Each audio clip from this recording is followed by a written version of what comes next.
I'm Terri King. I'm the president of ConocoPhillips in the UK. And at this year's St. Andrew's Prize, which is our 20th anniversary, we had some fantastic finalists. So let me tell you a little bit about them. Networks in Southeast Asia, instituting a banking system and a way for communities to get reasonable loans to begin to farm for seaweed. And that's important because if they can improve their livelihood through seaweed farming, they don't have to have as much reliance on fishing, and the area that they live in is overfished. So this project will allow communities to flourish, but also allow fish to grow to maturity, and that will help the whole ecosystem. So that's a great one. We also had an applicant who made it to the finals, and that is TED, which is Turtle Excluder Devices in Malaysia. And that's a really interesting one that's already making an impact in the local communities. And it's really another reflection of communities working with each other to improve their livelihood.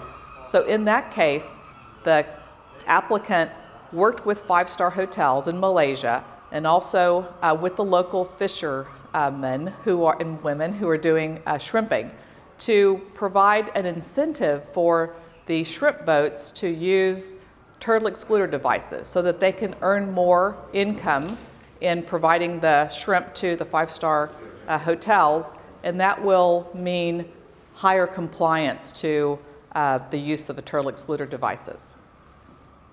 Finally, what really stood out for me is the Mountain Institute application around using ancient water systems in the Andes in Peru to improve the lives of community and really improve that ecosystem which has been so challenged with climate change.